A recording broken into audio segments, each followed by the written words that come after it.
because of the poisons that are being injected into people, even though they're called therapies, because of the disinformation that is given to patients, the number of people dying from that dwarfs the numbers of Americans who sadly are dying from lack of care.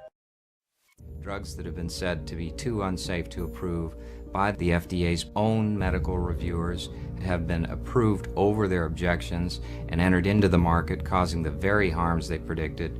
The FDA, in my opinion, has probably killed more Americans in this country than all the wars that the U.S. has ever fought combined. The drugs themselves cause death, disability, further symptoms, which typically are further treated with other drugs. As an ethical issue, they never think, gee, this is going to kill people, I shouldn't do it. The problem is that the pharmaceutical companies have one objective. That is not the health and safety of the individuals in this country, but the almighty dollar.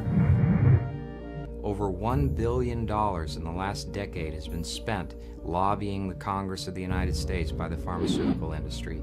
And so Congress has become really a threat to the health and the safety of the American people. They're going to become chronically ill. They're going to become chronically depressed. That's the expected end. And that's why they will need to be on these drugs for life. We're not killing them quickly, but we're taking their lives away. Even when life is threatened, even when there are avoidable risks of cancer, what kind of Alice in Wonderland situation are we in? It's a corporate zeitgeist. It's much more profitable to fix things than to prevent things. It's much more profitable to chalk up hospital stays than to help people stay out of the hospital. We have a system of medicine that's broken, that by itself is killing at least 700,000 people a year. Some people are dying since they don't have health insurance, but what about the number of people who are dying because of the current system? So the other thing I found out 2 years ago was that much of what the drug industry does fulfills the criteria for organized crime in US law. And they behave in many ways like the mafia does. They corrupt everyone they can corrupt. They have bought every type of person, even including ministers of health in some countries. So there is a huge amount of corruption. In my country, for example, Denmark, we are regarded as having very little corruption. But yet we have thousands of doctors on industry payroll, although we are just 20,000 doctors. So this is an effective kind of corruption. The drug industry buys the professors first, then chiefs of department, then other chief physicians and so on. They don't buy junior doctors. So when several thousands are on industry payroll, it's really, really bad. And that's why I wrote my book, Deadly Medicines and Organized Crime, how Big Pharma has corrupted healthcare. There's no such thing as a safe drug. By the time a drug's approved and it hits the general population, we don't know even 50% of the side effects that are involved with that drug. We were being trained to misinform people. I spent 15 years in the pharmaceutical industry working for some of the major manufacturers. It wasn't like I woke up one morning and said, I need to get out of pharmaceutical sales. It was actually an awakening process for me. It was a spiritual and consciousness process where, as I started observing what was happening, what some of the drugs were doing, the misinformation, the disinformation, that I was being encouraged to minimize side effects when I talked to doctors, I started to recognize that these patients were literally being tortured by the drugs that they were given.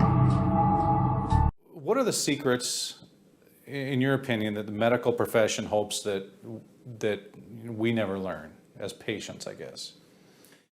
What I found out coming from a medical background, and I was brainwashed and thinking that prescription medications were the way to go and thinking that treating the symptoms of disease was the answer. And that's the medical profession's way of thinking. You have a symptom, let's prescribe a medication for that symptom.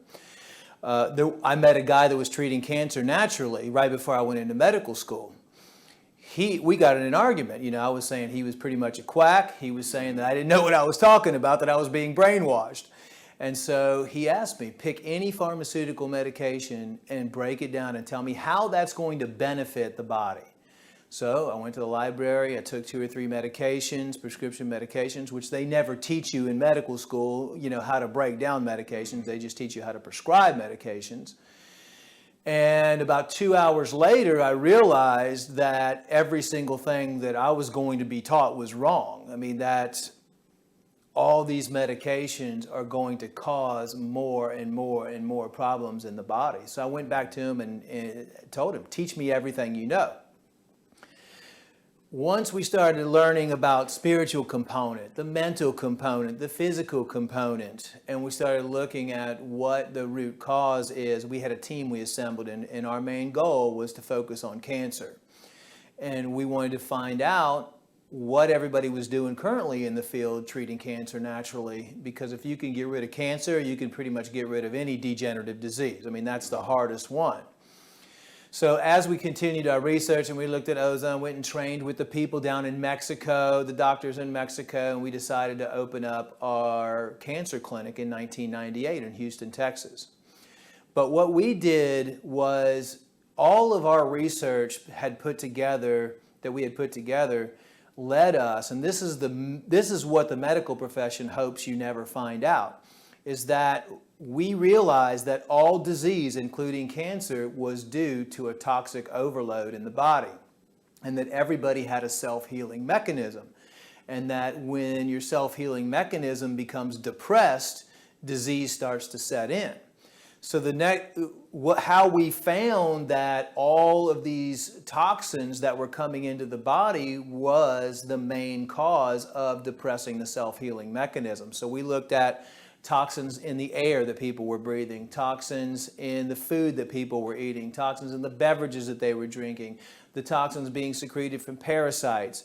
So we took 2 or 3 steps back and found out that the average person was bringing in about 2 million toxins on a daily basis, but was only able to eliminate maybe half of those toxins on a daily basis through our elimination routes, our natural elimination routes, respiration, sweating, defecation, which everybody was constipated, urination, and then women have menses. So at that point, we said, okay, what if we were to be able to stop all those toxins from coming into the body to begin with? And secondly, where are all those toxins entering the body? And we found that about 98% of them entered through the intestinal lining. Even the toxins that you breathe would get caught in the mucous membranes and end up going down into the intestines. So even all the natural doctors out there that were treating cancer or treating different degenerative diseases were still giving patients handfuls of supplements to take, and not realizing that these individual patients are extremely toxic to start. So what we did, analyzing the amount of toxins that were coming in and the toxicity that the people already had, what we wanted to do was start by cleansing them out. And this wasn't just a normal detox program that you could find, you know, online, but what we wanted to do was start with the intestines, clean the intestines out really good, and then move on to a liver and gallbladder cleanse. After the liver and gallbladder were cleansed, then move on to kidney cleanse, parasite cleansing, and then chemical and heavy metal cleansing. So we were extremely successful, and we saw actually a lot of the symptoms go away. So what the medical profession doesn't want you to know is that every single person has a self-healing mechanism, and as long as their body is clean and they're not putting the toxins in their system and they're cleansing their body on a regular basis, that is the solution and the secret to preventing and eliminating all degenerative disease and cancer.